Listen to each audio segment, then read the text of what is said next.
You're welcome. Well, hello everybody. Hopefully we're all doing well. I like to stand over here because I can, if I need to, if everybody gets violent, I can hide behind that.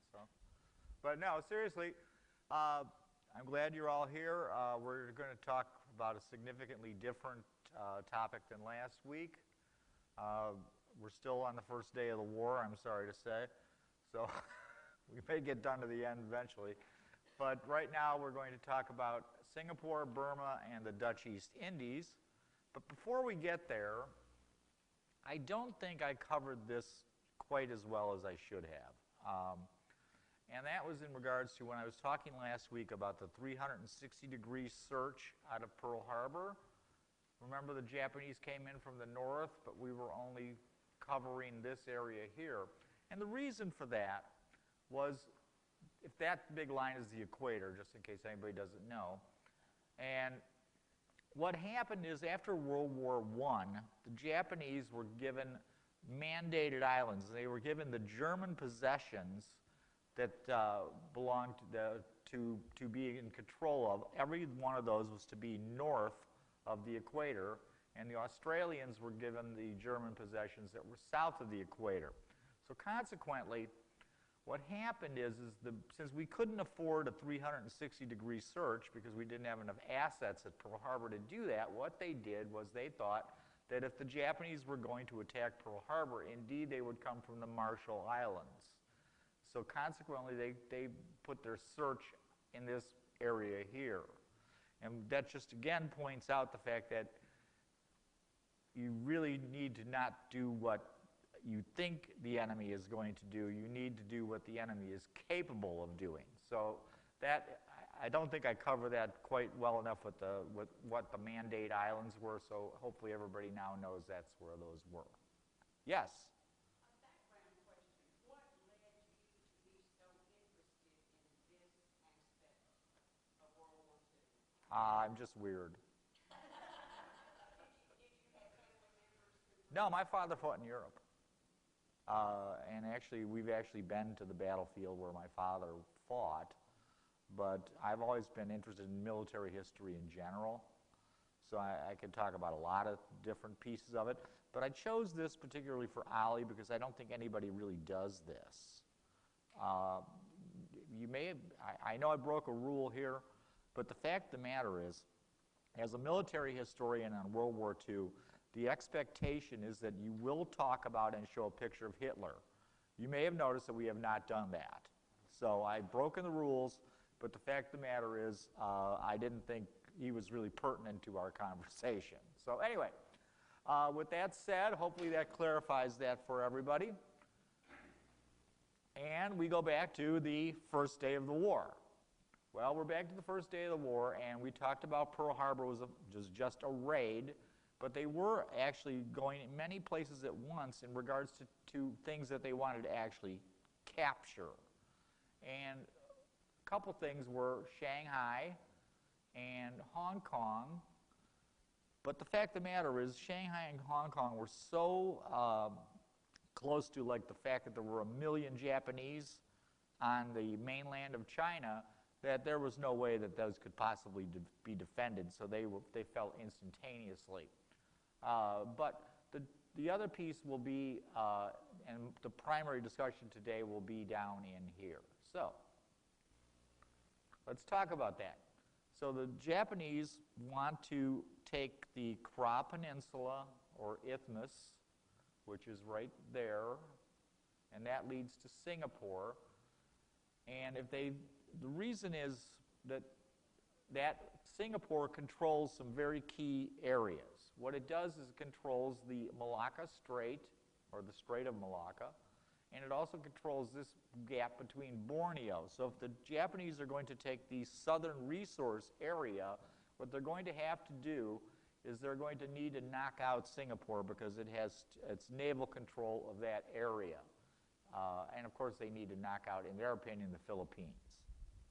So Britain has what they call the Singapore Strategy. Now, in 1902, the British and the Japanese signed a treaty. They were very, very closely related. They were you know, allies. The Japanese, of course, were allies in World War I with the British. And their behavior became so bad during World War I towards China that the British just started to think that, well, maybe the Japanese aren't really good partners. And this was brought to light more by in 1921 at the Washington Naval Conference, 1922 with the 9-power and 4-power treaties. The British said, you know, the Japanese just really can't be trusted, so what we're going to do is we're going to do not take their word for things, because again, they're just showing themselves to be in bad faith in relationship. And also, they're putting the British Empire in Asia at risk. So the last thing the British want to do is lose that empire. So if the Japanese are starting to get overly aggressive, they need to do something about it. Well, and what they do is they don't have any bases in Southeast Asia that are capable of handling a major fleet. So they decide to take Singapore because of its incredibly strategic location and make a giant base there that's capable of handling the entire British fleet, and not only just keeping it there, but if it's damaged, it can be repaired. So notice here that you have the Queen Mary in what they call a graving dock, or we would probably call a dry dock. They built a dry dock in Singapore big enough for the Queen Mary. The Queen Mary is 80,000 tons. It's much larger than any battleship afloat. So they were planning ahead when they built Singapore. Well, what their strategy is in event of war with Japan is they're going to take the British fleet, sail it halfway around the world, and take it to Singapore, where they will use that as their major base. And then they intend to defeat the Japanese Navy and blockade Japan and basically starve them into submission, which is actually the same plan from the opposite direction that the United States has with the thing called War Plan Orange, which we'll talk about later. But that is their thinking. So they never really intend to invade Japan, but their thinking is if there's a war with Japan, they will beat them in a naval manner. And the most incredible assumption is they think that they can get the entire British fleet to Singapore in 30 days. Well, again, the Singapore strategy is based on this ability to quickly move the fleet. If they can quickly move the fleet, they can perhaps control the Pacific Ocean, because at the time, the British fleet is, in fact, bigger than the Japanese fleet. Unfortunately, what happens is the Second World War gets in the way. So now they cannot move their fleet to Japan to fight Japan because, quite honestly, they're too busy fighting the Germans. Yes?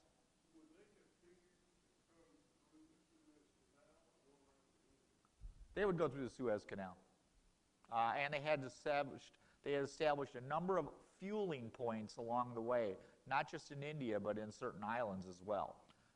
But yeah, they had a whole plan to do this as rapidly as possible. Unfortunately, like I said though, World War II happens. So all of a sudden now they can't do that. So they're really coming into a tough situation.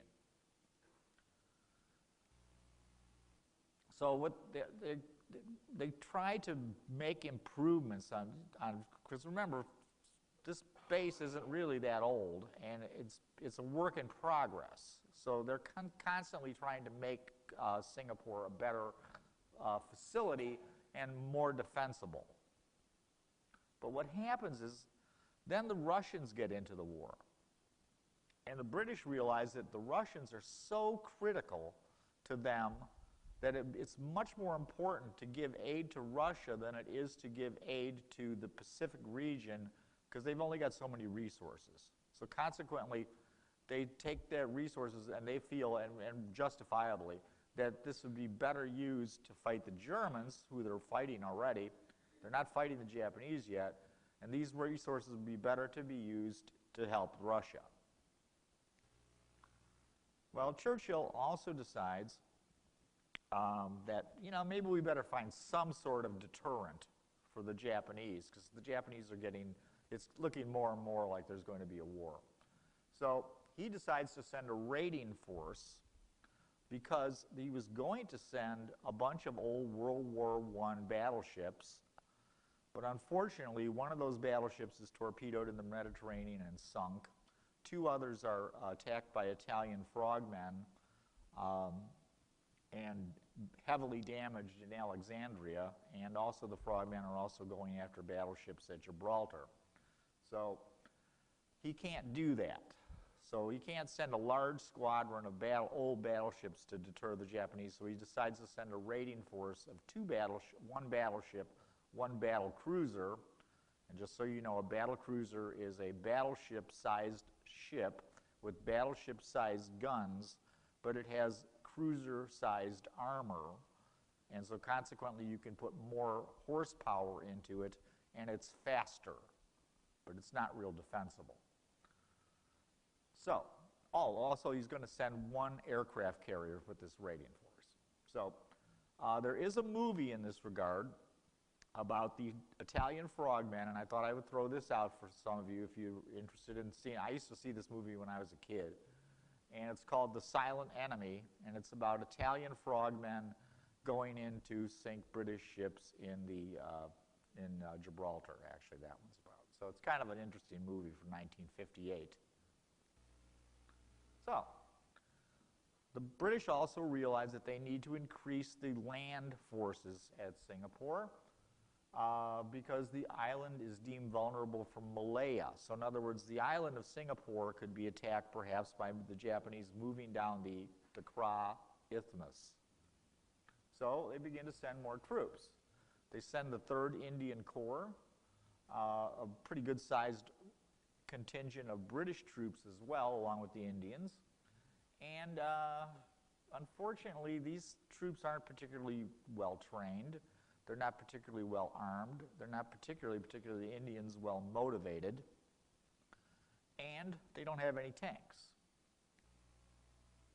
They also send this thing, the Australian 8th Division. Now, the Australian AIF, that's the Australian Imperial Force, has 3 divisions already fighting in North Africa against the Germans. And this division has just been created, and it's newly formed, and they're planning on sending it to the Mediterranean to make a large Australian force. But what they do instead, because they're starting to become afraid of the Japanese, is they send this thing piecemeal into areas of the Pacific. The largest single part, of course, goes to Singapore, but they also send a part to Rabaul, they send a part to Timor, and so basically this division is raw, it's a new division, and it's automatically at a disadvantage because they've broken it up into pieces so it doesn't function as a single unit. So it's probably not the best use of what they could have done with this division. All right, the Singapore strategy also indeed has quite a bit to do with air power. There's a huge debate, particularly the Australians are unhappy about what's going on at Singapore, now especially that they have troops there, and they are concerned that there aren't enough modern aircraft.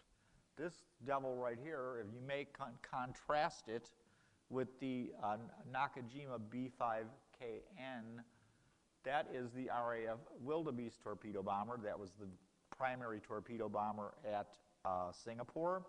And you may note it looks like something that would probably be more commonly seen fighting the Red Baron than perhaps the Japanese. So it's basically an updated version of a World War I aircraft. It's got a better engine, etc., but it's still a biplane. It's very slow, and it's pretty vulnerable as well. They had another version of this aircraft called the Swordfish, which the pilots euphemistically referred to as the string bag. So, all right, so they want 500 bombers, and they really want this done, the Australians particularly. But again, due to European commitments, they can't afford to send what they need. So what they do try to do is send stuff like the Wildebeest, and we'll talk about the fighter plane in a minute. Instead of having a reasonable amount of air power there against 500 frontline fighters that they asked for. They've got 250, but only 160 of them are really frontline. The Japanese are going to commit into this battle, they're going to commit 500 frontline aircraft with pilots that are all combat veterans. Well, the standard history tells us that the British really felt that the Japanese were inferior pilots and they would have inferior planes and, you know, kind of a racial piece about them, that they were basically, you know, they were Asian, so they weren't going to be a problem. Unfortunately, documents in the 1990s that were finally released really kind of show that that's not what the British thought. The British were actually very, very concerned about the strength of air power in this region, and you see all this fighting in these documents in regards to the Australians are very, very unhappy about what's going on in Singapore. So there was more cause for concern than the standard, oh, don't worry about them, they're just, you know, Japanese. All right. So what is the frontline fighter in Singapore? Well, it's this devil. It looks probably more like a flying beer keg than it does a fighter aircraft. And interestingly enough, many aviation historians believe that this is the worst fighter plane of World War II. So, let's talk just a brief bit about the Brewster Buffalo. The Brewster Buffalo was actually built for the U.S. Navy, and originally it wasn't such a bad plane, but they started, because the British and the Dutch and the French all were so hard up for aircraft, they started buying aircraft from the United States, or anybody they could get their hands on, and they started buying what they call export versions of this aircraft. Well, not only did this aircraft be an export version, but it has other issues too. For example, the standard engine that they used for this aircraft, there weren't that many around, so they decided to substitute an engine that was less powerful. The British demanded that the aircraft have self-sealing fuel tanks and pilot armor. This adds more weight. So consequently, the plane becomes less and less combat ready because it's heavier and heavier, and it's got less horsepower to move it through the air. The other key thing with the Brewster Buffalo, and it's really a shameful tale, is the Brewster Aviation Company is basically run by criminals.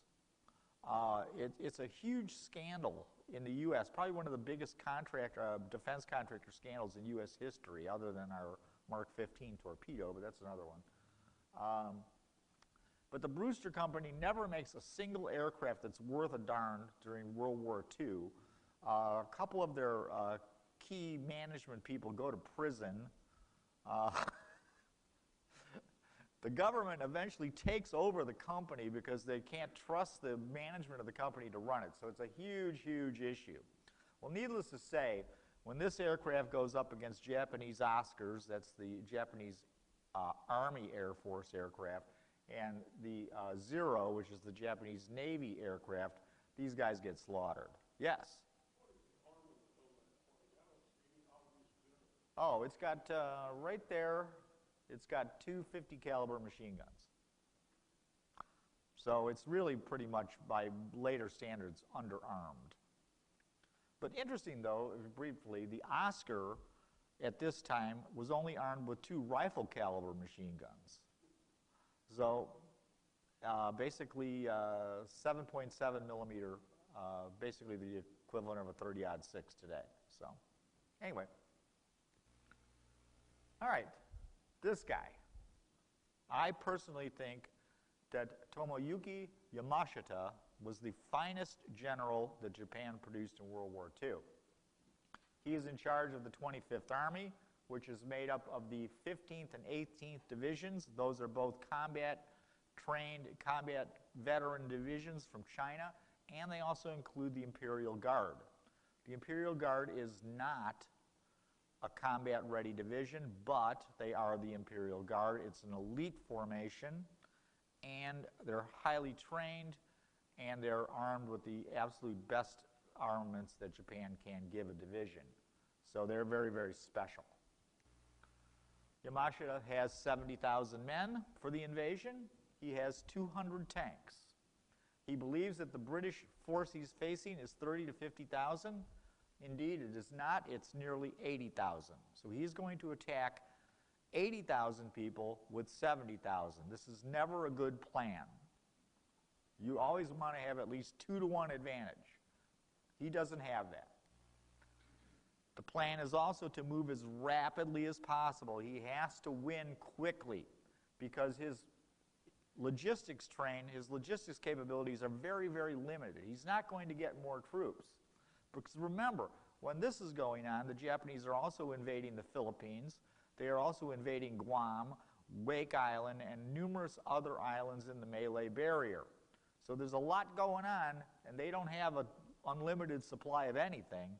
So quite honestly, he's told, you got to win, and you got to win fast because you're not getting anything else. They do have a couple of other advantages, though, when they make this thing. They use, and they make great use, really, of independent movements within Malaya, within Burma, etc., Indonesia particularly, and Brunei. There's a great deal of unhappiness amongst the population of these countries against the British, the Dutch, etc. They don't really like to be part of the imperial world. They think they're being exploited, which they really are. And consequently, the Japanese make contact with these groups. And his group is called FKIKAN.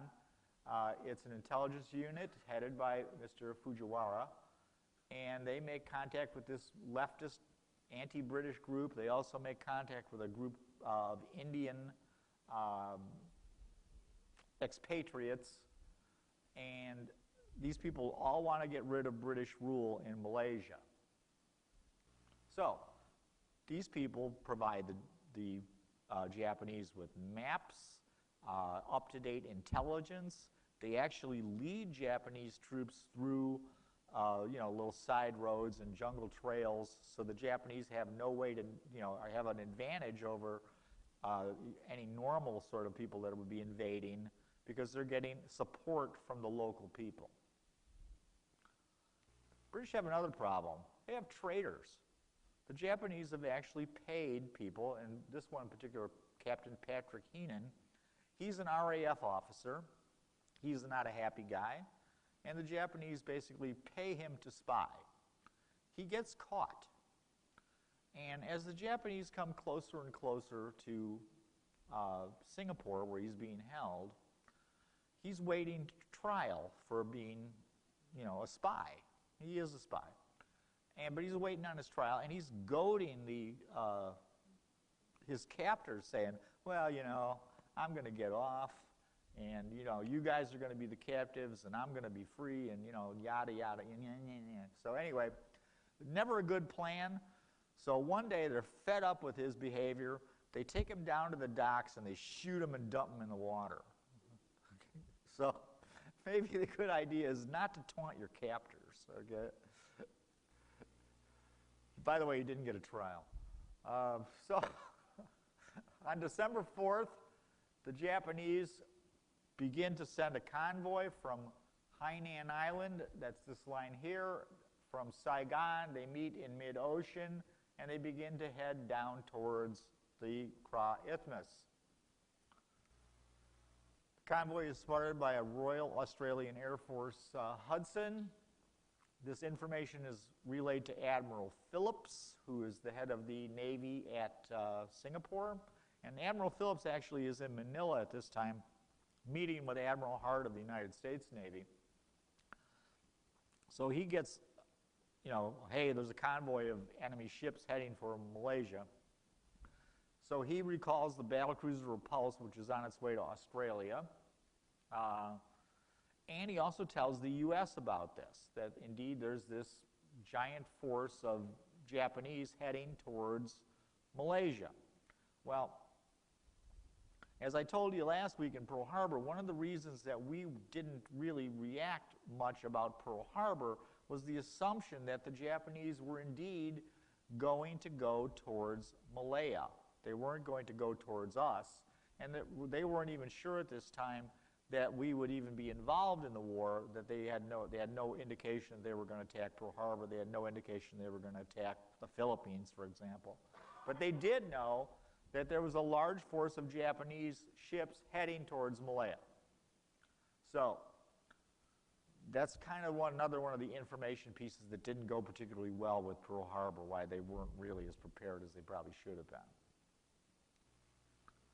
And on December 7th, remember, this is across the date line, so that's the day before Pearl Harbor. It's an RAF Catalina is shot down by the Japanese, and these gentlemen become the first casualties really in the western portion of the war in the Pacific. So these 7 guys are actually 8, are killed the day before Pearl Harbor. All right, so the Japanese are going to invade at 3 points. They're going to invade in Thailand at Singora. They're going to invade in Thailand at Pantani, I believe. They're going to invade Malaya at Kota Baru. So remember, Thailand and Malaya are separate countries. So the Japanese are going to basically go against the sovereignty of Thailand with their invasions, sort of like the Germans marching into Belgium. So they know this is the best place to get ports that they can use to land their troops. The British plan to defend Malaya actually is similar. It's a thing called Operation Matador, and Operation Matador is a preemptive invasion of Siam, Thailand, to defend the ports of Singora and Patani. But then on December 5th, the British decide not to break the sovereignty of Thailand. Unfortunately, that's probably been a big mistake. They probably should have marched into Thailand. The Japanese, they land in Thailand. The Thais put up a token defense. They don't do much at all. 2 hours worth. And then they amazingly come to an agreement with Japan. The Indian 11th Division, which is actually right around here, tries to march into Thailand to attack the Japanese. And the Thai border police actually hold up an entire division of Indian troops until the Japanese 15th Division can actually meet up with them. So how motivated and how aggressive were those Indian troops if they can't get past border police? So you can see that there's an automatic, pretty obvious issue with the quality of the troops that the British have actually put in Malaya. Okay? So then there's also the invasion of Kota Baru. Now Kota Baru is defended. It's going to be attacked by the 18th Division, again, a division that is highly trained and combat veteran, and they're going to land 5,200 men. The beach is defended with pillboxes, barbed wire, etc. It's not going to be an easy nut to crack.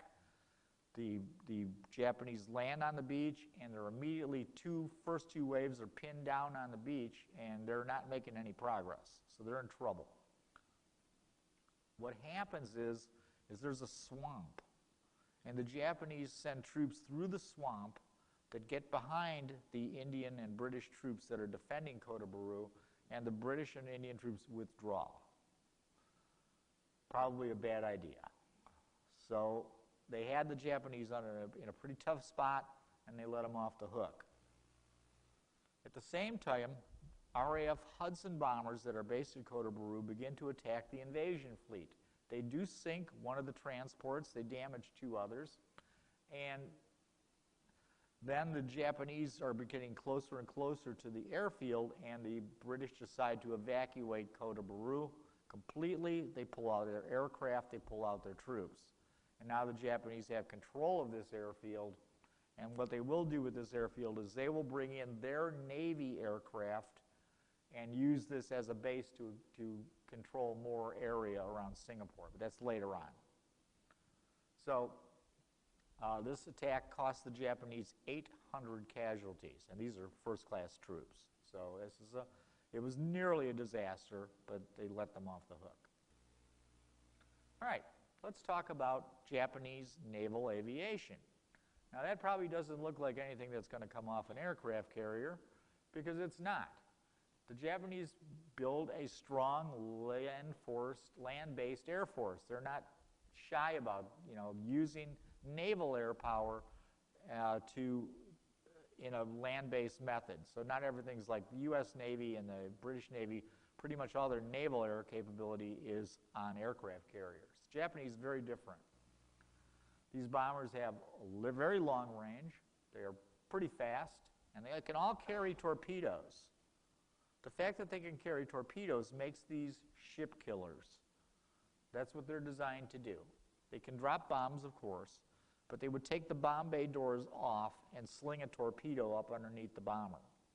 So quite honestly, it's a pretty good aircraft. It's got a couple problems, as most Japanese aircraft do, of course, and that is it has no defensive features. It has no armor, and it does not have self-sealing fuel tanks. Please notice it's kind of cigar-shaped. The Japanese would refer to this aircraft as the Flying Cigar.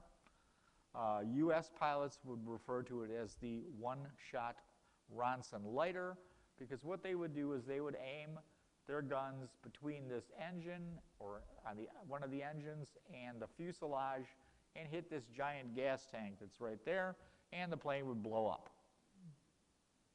So they're not particularly sturdy, but they're fast, and they've got a long range. So what they were built to do is to, as I talked about last time, is that they were going to have these islands be like unsinkable aircraft carriers. So they would shuttle these planes in. Wherever there was a threat, they would send squadrons of them into a particular island, and then they would defend that island and hopefully whittle down the U.S. fleet as it moved across the Pacific.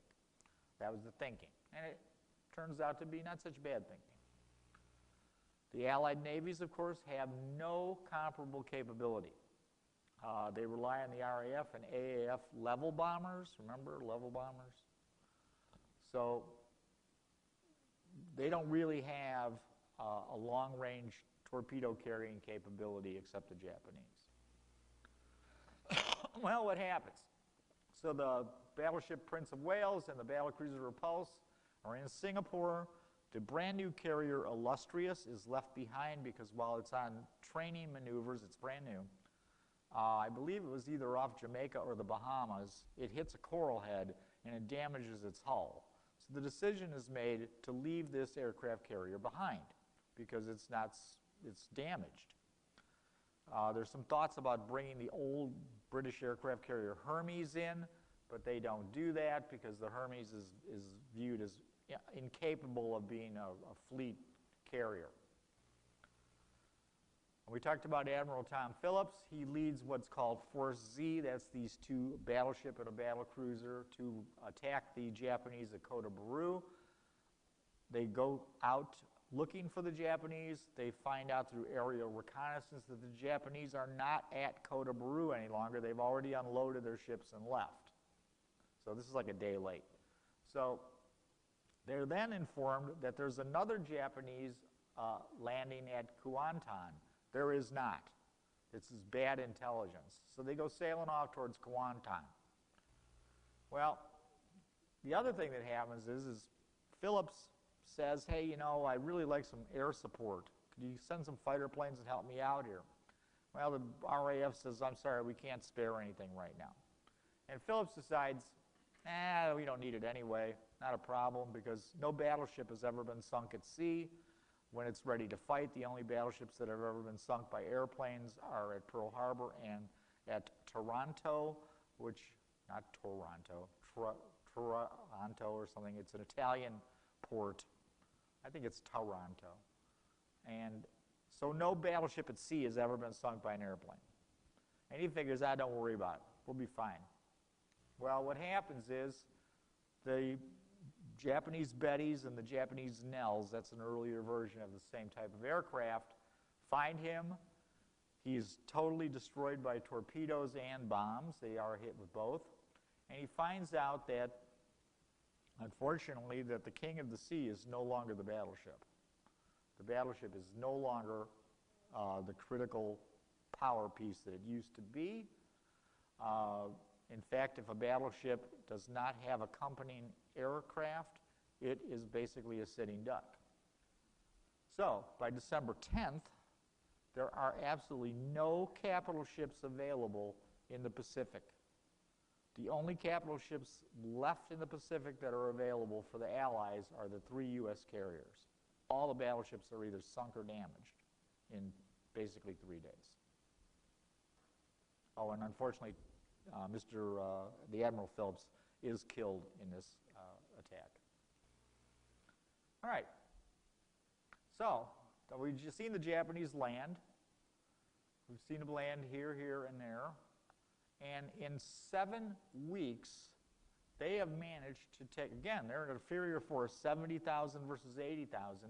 They have managed to drive the entire length of the Malay Peninsula and get all the way down to Singapore, which is down there.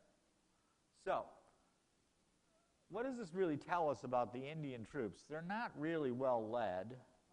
They're not really very motivated to fight for the British, and they're trained totally inadequately to deal with this type of fighting. They're trained basically to fight in the Western Desert against the Germans, and this fight is anything but like that.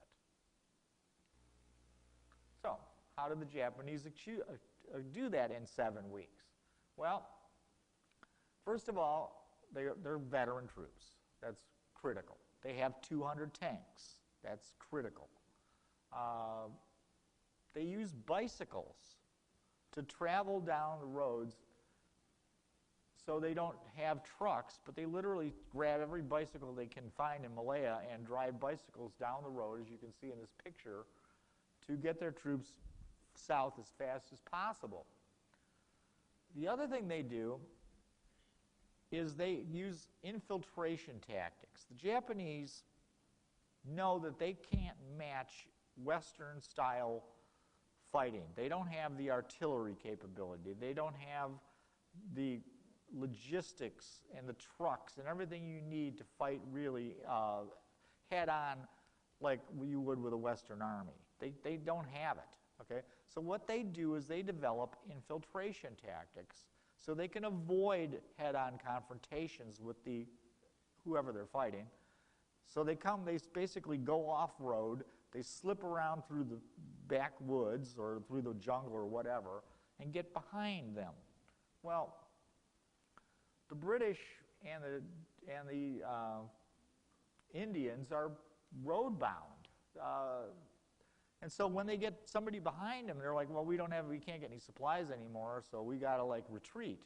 So what will happen is they'll basically abandon their equipment and filter back through the best they can, disorganized. And consequently, they're basically routed because they're just not used to dealing with this thing. Another thing I probably should mention briefly is you always hear, or at least I always heard, about how the Japanese were trained to be jungle fighters. Well, that's really not the case. The Japanese didn't really have jungle training at all until early 1941, and quite honestly, anybody that's been to Japan knows there's no jungle in Japan. And the jungle training facility was on Taiwan, and there's no jungle on Taiwan. So consequently, that's really a myth. But what they did have, of course, was this infiltration tactics, which happens to work really well in the jungle.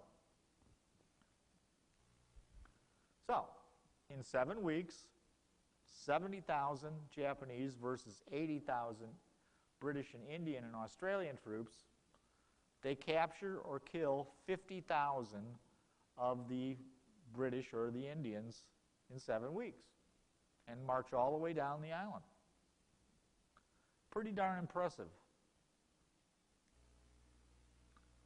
Okay, so now they're at Singapore, which again, Singapore is an island. I'll show you the Johor Strait on the next photo.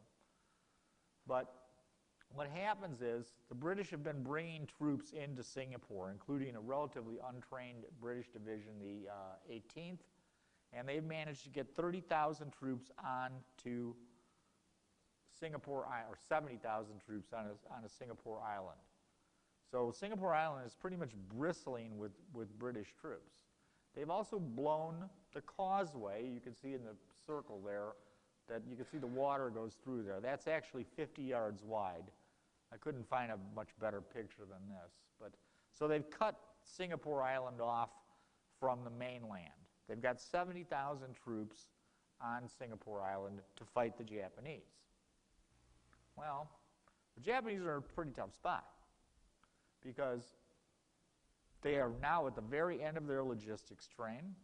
They're running out of ammunition, and they've only really got 30,000 troops that are combat ready, that are still effective to make this attack. And Yamashita decides, well, the British are so demoralized, I know I'm not going to get any more troops, I know I'm not going to get any more ammunition, we got to go for it. So 30,000 Japanese attack 70,000 British and Indian and Australian troops on this island. The British, unfortunately, have done very little to prepare the Johor Strait side of the island to repel an attack.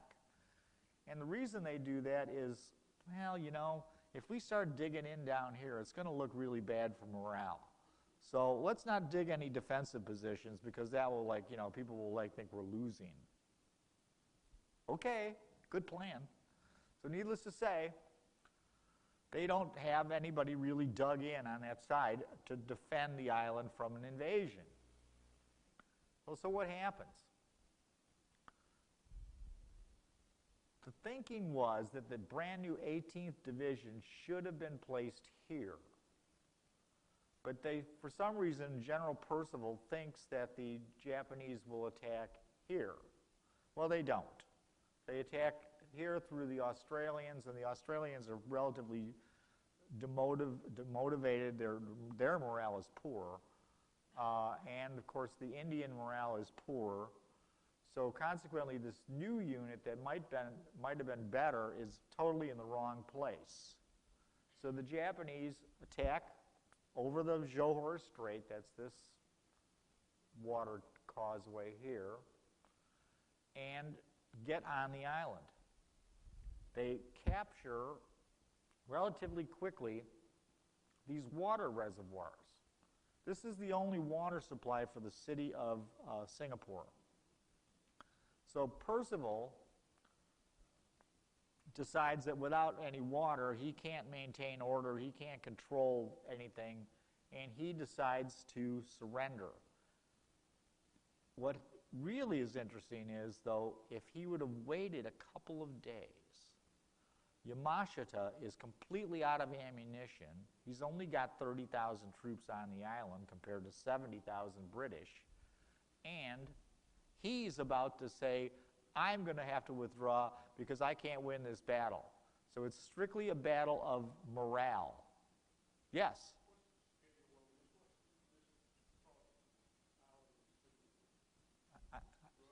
I'm sorry? How big is the island of Singapore? You know, I really can't tell you. I would be lying. It's not little.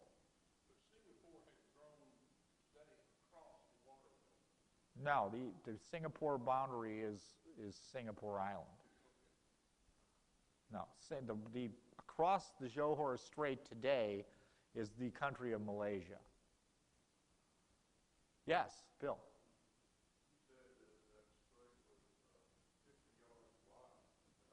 No, the hole they blew in the causeway was 50 yards wide. The strait's significantly bigger than that.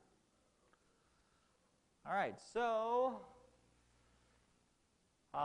Singapore is considered the worst disaster and the largest capitulation in history by Winston Churchill.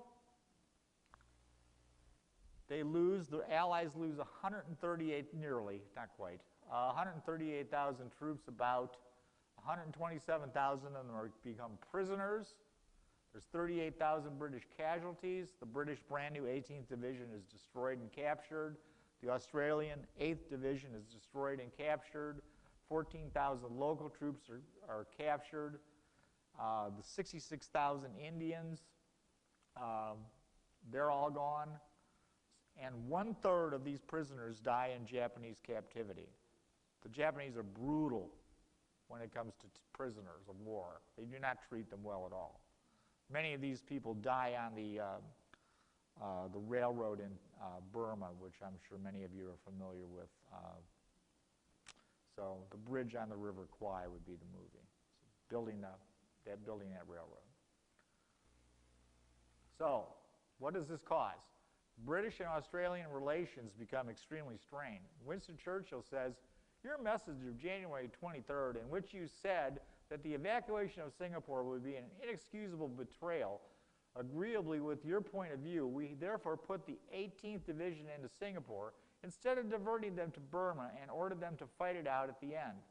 They were lost at Singapore and did not save it, whereas they could almost certainly have saved Rangoon. I take full responsibility with my colleagues on the Defense Committee for this decision, but you also bear a heavy share on account of your telegram. Curtin replies, in regard to your statement that the 18th Division was diverted from Burma to Singapore because of our message, it is pointed out that the date of the latter was January 23rd, whereas your telegram of January 14th, you informed me that one brigade of this division was due on January 13th and the remainder on January 27th. So, needless to say, there's some heavy-duty friction going on between the British and the Australians at this point. So, Churchill basically lying, but Curtin basically not putting up with it. So, with that said, let's take a break. It's close enough where they can base bombers and get to Darwin. So I don't know if it's 200 miles, but you know, some of these pictures, I hate to tell you this, I had to make them like fit the page better, so it might have changed the scale a bit.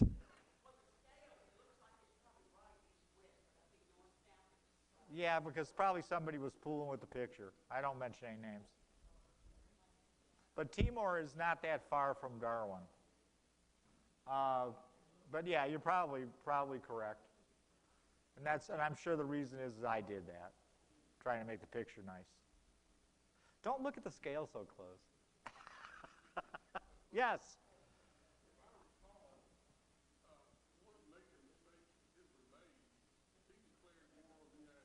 Who's he? Who's Hitler? Oh, okay. He actually declared war on the United States. Yes, he did. That was a mistake because his treaty with Japan. He didn't have to. I understand. Right. He was just mad. He was mad because Roosevelt was sinking his submarines, trying to sink his submarines in the Atlantic. He thought this was a good opportunity. Bad move. Another bad move. But anyway, that's another class, okay? No Hitler. This is a Hitler-free zone. All right, so anyway, what is going on here in Singapore when they surrender on the February 15th? All that's going on. Like I said, the Japanese have been moving around through what's called the Malay Barrier, and this map is not to scale. So, and consequently, the Malay Barrier everything is gone by the 20th except the island of Java. So by the 20th, they pretty much have conquered, pretty darn fast if you think about it, the southern resource area. So, but they need to do something about Darwin. So they're concerned about this because there's a good-sized air base there, and we're also using it as a staging area to take B-17 bombers from the United States. Again, this is before the war. B-17s are landing in Darwin and then going up to the Philippines. So they're using this is a staging base for us to support the Philippine Islands. even before the war. So this is they really want to make sure they knock Darwin out of the war because it's a threat to their flank when they attack Java. So like I said, the B-17s are staging in and out of there. We're using it as a major port to support the Dutch East Indies. The Japanese decide to destroy Darwin, and they send 4 of the 6 carriers of Kido Butai to attack. They send us an attack that's basically the same size as one of the attacks that was on Pearl Harbor, with 81 Kates, 71 valves, and supported by 36 Zeros. Then there's also a second component of land-based naval air power of 36 Nels and 36 Bettys. Those are twin-engine bombers. They're going to drop conventional bombs, not torpedoes in this attack. Well, interestingly enough, similar to Pearl Harbor, the Australians see that there's a bunch of planes coming towards them, but make the assumption that it's a flight of US P-40s. Now remember, this is February 20th. So the war has been going on for over 2 months now. And they do the exact same thing. Okay, well, it's a bunch of P-40s, don't worry about it, you know. Well, what happens? The Japanese sink 11 ships, most of them cargo ships. 3 of those ships are grounded. 25 ships are damaged.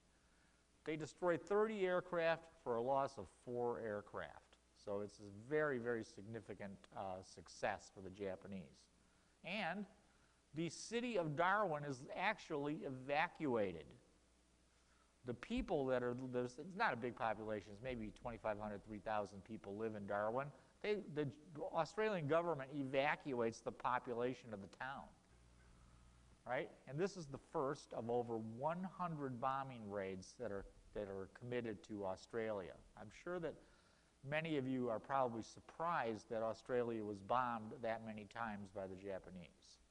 So Australia is really not too far from the front lines. And we'll talk about that more in another class. So, the Japanese now need to invade Java, the island of Java, to complete capture of the Dutch East Indies and therefore the southern resource area. Their force that they're going to bring in is 2 heavy cruisers, 2 light cruisers, and 14 destroyers. And that's the force that's escorting the troop transports. And that force is going to be met by a thing called ABDA, American, British, Dutch, Australian Fleet. And we have pictured here the 5 cruisers of that fleet. And that's what stands between the Japanese and Java. Now, it would seem that that's a reasonable amount of force. You know, 2 heavy cruisers, 3 light cruisers, 9 destroyers versus, 14 destroyers, 2 and 2. Seems like a pretty reasonable. But there's a couple problems. None of these forces have ever operated together. So they're not used to fighting as a cohesive unit. The other piece that's a problem with this is the fact that the admiral in control, Dorman, doesn't speak English. So on board the ships, they actually have to have translators. So when he gives an order to 3 separate translators, and the 3 separate translators then have to send out the message to one to the Australian ship, one to the US ship, and one to the British ship. So consequently, their command and control situation is not good. All right. They also have a couple of other disadvantages. The 2 Japanese heavy cruisers have 10 8-inch guns. Okay? So the British Exeter has, 10 each, so it's 20 total. The British Exeter has 6. It's a strange kind of a hybrid heavy cruiser. Heavy cruiser basically means it has 8-inch guns. It doesn't mean it's big. It means it has larger sized guns. That's what it means. The Houston, on the other hand, has taken a bomb hit on its rear turret, and so 2 of its 8 guns are out of action, so they only have 6 as well. So as far as heavy artillery in this naval battle, it's 12 versus 20. The other piece is there's another U.S. cruiser that's also had severe bomb damage called the Marblehead, and it's gone back to the United States to be repaired. So we're kind of at a disadvantage, but the single biggest disadvantage that the Allies have is this guy right here, the famous Long Lance torpedo. Do not confuse this with the Type 91 torpedo that we talked about last week. This is a giant ship killer. Instead of the average torpedo used by navies, and this thing's too big even for a submarine. The average torpedo is a 21-inch diameter torpedo. The Long Lance is 23 inches.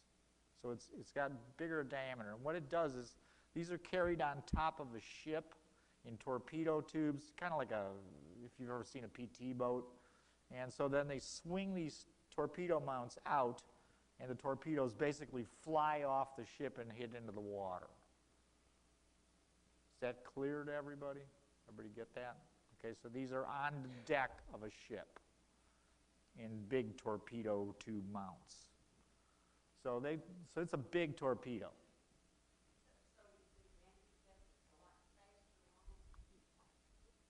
No, it's just how they do it. Okay, it's not necessarily faster launching it. It's the way all navies, surface ships and navies that carry torpedoes. In World War I, they did carry them below the waterline, but that was found to be very awkward. So what they did is they put torpedo mounts on deck, and then the torpedoes just kind of fly out and land in the water. All right. So the Japanese have created with this little thing, the world's best torpedo. They're just really good with torpedoes. It's fueled with oxygen. So consequently, it burns fuel much more efficiently. The problem with oxygen torpedoes is a couple of issues. Why most navies don't use them is because they're dangerous.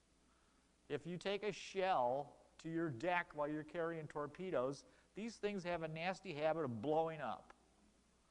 But they give you some really good advantages as long as you can avoid that situation, because the Type 93 has a maximum range of 40 kilometers.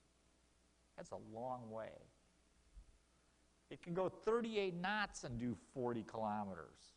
It can do 46 knots and do, I forget the number, but it's still longer than a U.S. torpedo at 46 knots. Okay? It has a 1,080-pound warhead. The U.S. torpedo equivalent can go 14 kilometers at 26 knots and has an 827-pound warhead. So what the Japanese have created here is a torpedo that can be carried by a destroyer that's capable of sinking a battleship.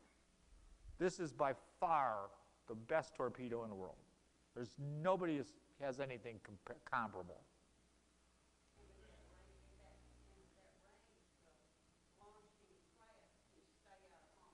Absolutely. It's miles away, okay? Let me just say, just 1 second. So the other thing is I didn't mention is it's oxygen powered, so it doesn't leave a wake. So early in the war, Allied ships are getting hit by torpedoes, and they think that there's actually U.S. or Dutch or British submarines around, or excuse me, Japanese submarines around are torpedoing their ships. They can't even believe that these ships can hit a target at that range. Yes, Jim? My question is how accurate is it? It's going 40 kilometers, 38 miles an hour, 38 miles an hour. How do you target something that's virtually over the horizon?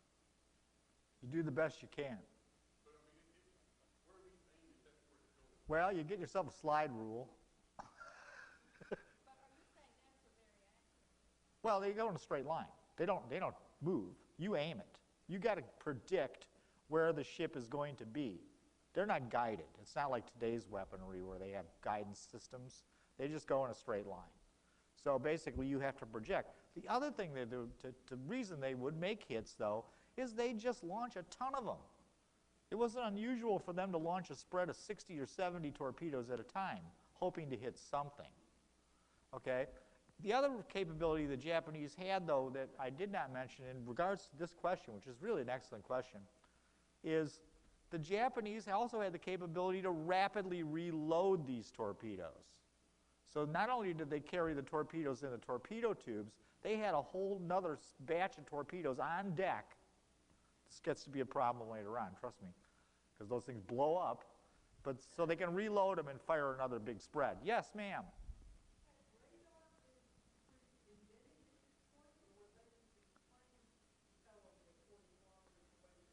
The Japanese did not have radar at this time. And my suspicion is they would not launch a spreaded torpedo unless they had some sort of visual sighting capability. Remember, that's 40 kilometers, not 40 miles. I would think it would be highly unusual that the Japanese would launch a spread at that range. I think they probably would, you know, realistically, probably 20,000 would be as much as they would, yards, would be as much as they would bother with. But the torpedo actually is technically capable of doing that. Yes, sir? Absolutely.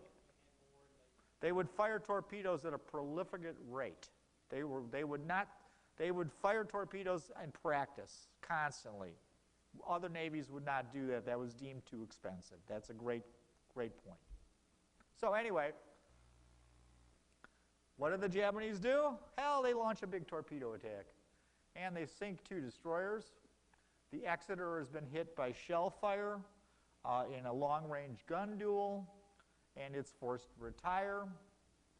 The U.S. and British and Dutch destroyers have fired all their torpedoes, so Admiral Dorman says, well, you guys just go on home because I got no more use for you. But he's determined to stop that invasion. Remember, this is the Dutch East Indies, and he's a Dutch admiral. He's determined to take his last 4 cruisers and fight the Japanese in a night battle. This is really a bad plan. Okay? Because the Japanese are also the best night-fighting navy in the world. And once again, the long-lance torpedo sinks the De Ruyter and the Java, so Admiral Dorman goes to the bottom. And the 2 remaining cruisers, the Houston and the Perth, are lucky to survive, and they make a beeline out of there. And they head back towards Java. And don't ask me to pronounce that town, okay? Because I'm sure I'll ruin it. All right, you gotta forgive me about this picture. All right, this picture really belongs to the next slide, but it was such a great picture I had to put it up. Because that is the USS Pope being shelled by 2 giant Japanese cruisers, and you can see the giant shell splashes compared to the size of the little destroyer. Needless to say, the Pope does not survive this. So, the Houston and the Perth get back to Java, and they're going to escape through the Sunda Strait. The Sunda Strait is on the extreme western side of Java. And they think that this is still an open area, and they're heading that way at night, and they blunder into a Japanese invasion force. A wild melee starts out, and the Japanese actually fire torpedoes at these 2 cruisers. They miss the cruisers and actually sink several Japanese transports that are landing troops in the bay. The Japanese absolutely never admit this. But that's what happens. And then, after a brief but intense battle, the Houston and the Perth are both sunk, of course, again by Type 93 torpedoes. And there's only 368 people rescued. I couldn't get good numbers for the Perth. 368 rescued of the Houston out of 1,061 on board, and 77 of those also die in Japanese captivity. Okay, what about the Exeter? Well, the Exeter tries to escape through the Sunda Strait as well. It runs into 4 Japanese cruisers. Needless to say, it does not escape. But that little destroyer, the Pope, I was showing you early in the previous picture, gets itself into a rain squall. And what happens is it gets away. but there's a little Japanese aircraft carrier called the Ryujo, and the Ryujo sends out just a few bombers. It doesn't have a lot of planes. And those few bombers manage to get a near miss on the Pope, which knocks out one of its propellers. And also then another bomber makes a direct hit on the Pope, and the Pope is actually abandoned. So when you saw that picture of the Pope being shelled, there's actually no U.S. seamen aboard the Pope at that time. That's just the Japanese destroying the ship. The Pope actually only has one fatality. So it looks really impressive. It's really amazing with those big giant water spouts. But really the people on the Pope, except for the fact that they went into Japanese captivity, which is awful, really got off pretty well. So what happens now? Every single Abda cruiser has been sunk. 7 of the 9 destroyers are gone. They're sunk. And the Japanese have complete control of the southern resource area. And Java Falls, again, with significant aid by the Indonesian people. They are thrilled to get rid of the Dutch. So the Indonesian people basically do not support the Dutch. They don't. They do everything they basically can to support the Japanese, many of them. So the Dutch basically have lost Indonesia, and the entire southern resource area has now become Japanese.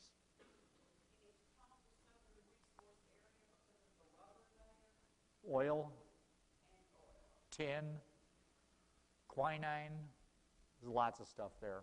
Oh, and Burma's full of food and oil. So the Japanese refer to it, we don't call it that, but the Japanese call it the Southern Resource Area, which is part of the Greater East Asian Co-Prosperity Sphere. So that's their nomenclature for how they're going to free Asia from the white man, from colonialism. That's their thinking. So, Burma is a similar situation. It's been a part of the British Empire for many, many years. In 1935, it's actually separated from India. It has a significant independence movement. The Burmese people, the primary ethnic group, by the way, in Burma is called Bamar. There are multiple ethnic groups in Burma, but the primary one is called Bamar. The Bamars do not like the fact that Indians control a significant part of the country. They have money lenders, there's a lot of inflation, they're building giant plantations, they're viewed as a threat to the labor force. So basically the Indians are not particularly popular with the Bamar people. So this really helps the Japanese because they actually recruit Bamars to be part of the invasion force, and just like in Malaya, they lead them down the trails, they give them information. It's a huge, huge ability to, huge advantage, I should say, to have that kind of support from a local population, especially if you're an invader. So the British hold this area with the 17th India Division and a 1st Burma Division. Many of the troops in the 1st Burma Division are not Bamar. They're a different ethnic group. And they're a little more British friendly, let's put it that way. But they're really not a true military force. They're more like a military police force. So they're not well trained, they're not really well equipped. And the British also plan on getting significant aid from China. There's Chinese division. Remember, they've been at war with Japan since 1937. So there's a lot of Chinese military power up here as well. So that's kind of the British plan there, is they're going to do the best they can to hold Burma, and particularly Rangoon, which is here. And that the Chinese need to keep that open because that's their supply route.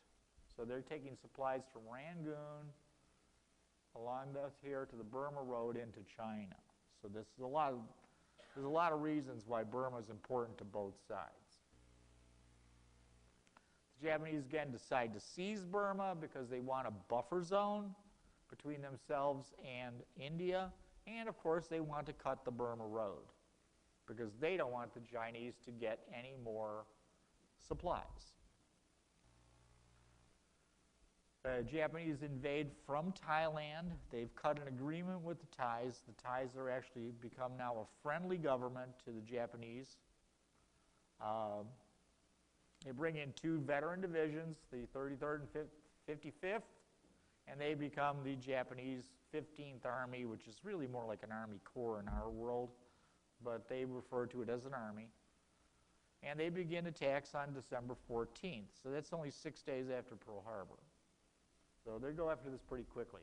They quickly rout a couple of battalions of the Burma Rifles, which is this police force in effect, and they flee in disorder. And what's interesting is that the AVG, the American Volunteer Group, or we like to call them the Flying Tigers, was actually staged at this airport. And what many people don't know is the Flying Tigers did not fight the Japanese until after Pearl Harbor. It's often thought that they were fighting well before against the Japanese. No, they were not fighting the Japanese at all before Pearl Harbor.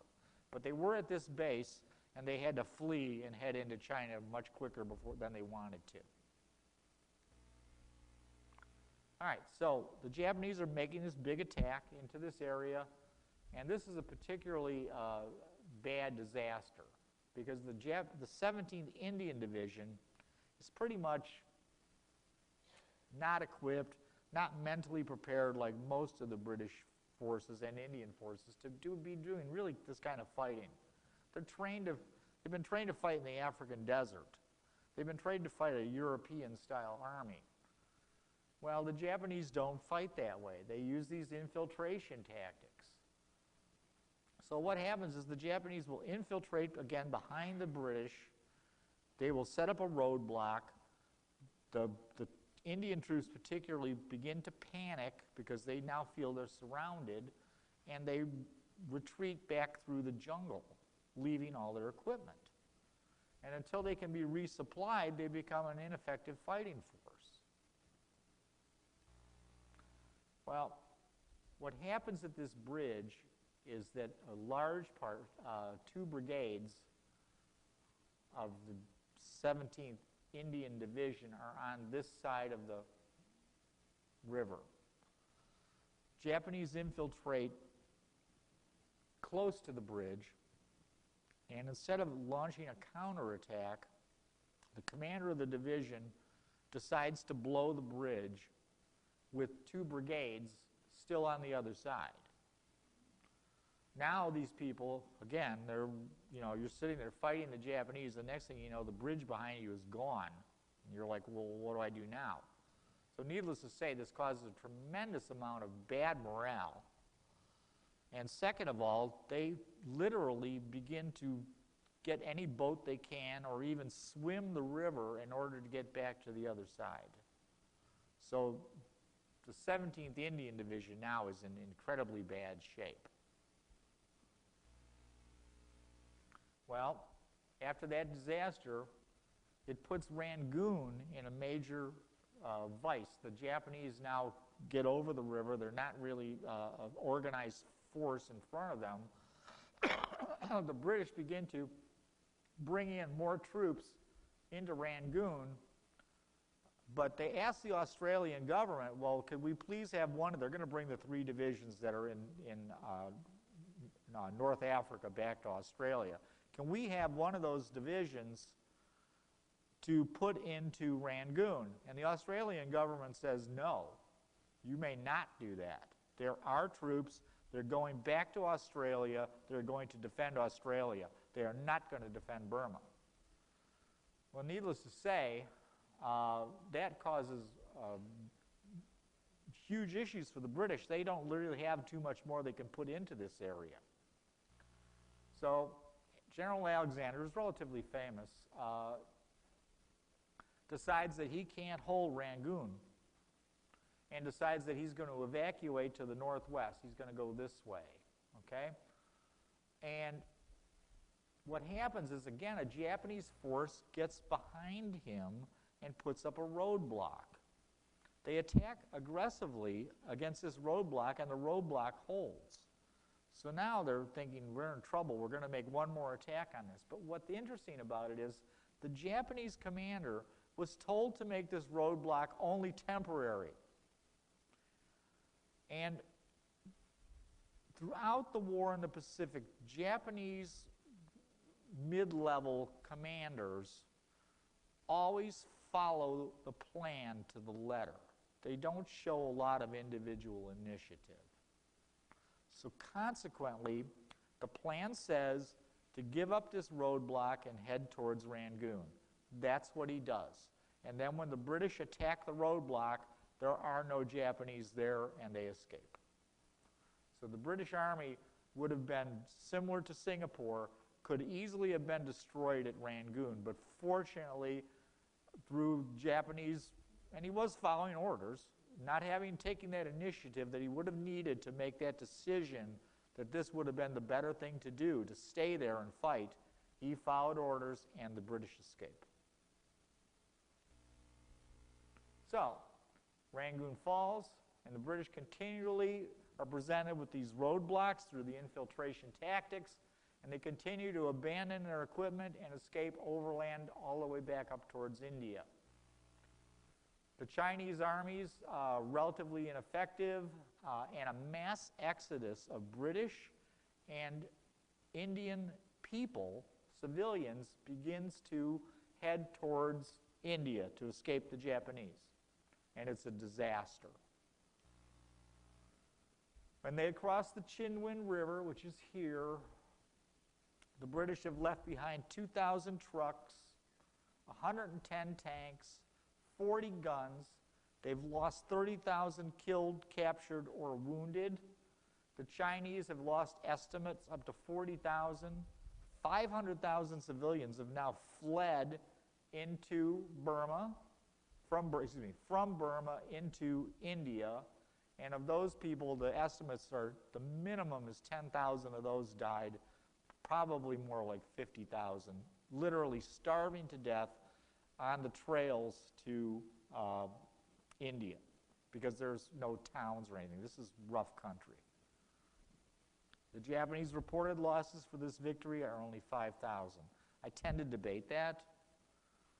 The Japanese are frequently underreport losses, so I don't necessarily believe that, but it is now August of 42. The Japanese have gone all the way to the Indian border and are poised on the border to invade India at a future date. They have captured all of the southern resource area, except for the Philippines, which we will talk about next week. But actually, they've captured it by this time. But they've got pretty much everything they wanted. But the interesting thing about this, to me, is they have also taken Indian captured troops and Indian expatriates and have created an Indian army that's in favor of Japanese control. And that army by 1943 has grown to 43,000 men. All right, with that, does anybody have any questions? Yes, sir.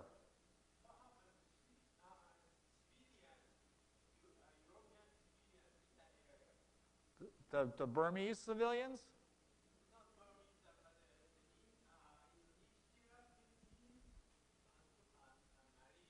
Okay, the Indian and Malaysian civilians primarily supported the Japanese. Western civilians. Western civilians were herded into, not, I guess concentration camps would be the best way to put it. They were rounded up by the Japanese and sent to detention camps. I guess that's probably a better word. Yes, they were treated somewhat better than POWs. Yes, sir, again. I came from Taiwan. Yes. I know there was a large camp of Western civilians, Yes. all male, during the siege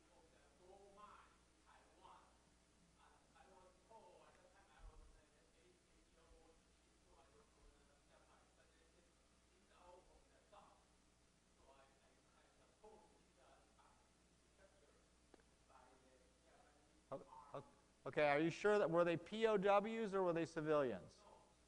Okay, some civilians were treated worse than others, okay?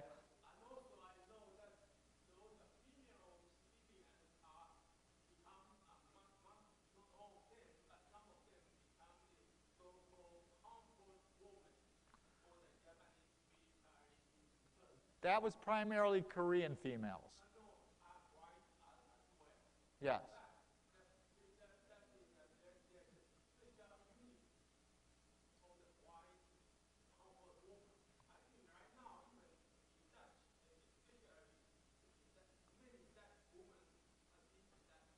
I would not be surprised by that at all. I'm not really familiar with that aspect of comfort women. For those of you that don't know what a comfort woman was, it was basically Japanese army brothels. And Japanese army brothels were supported theoretically by women that were encouraged to, they would basically recruit them saying, you're going to get a job, and this, but they don't really tell them what their job's going to necessarily be. So, hey, apparently my class coordinator is telling me I am out of time. So thank you for all for coming, and I will look into that. Thank you.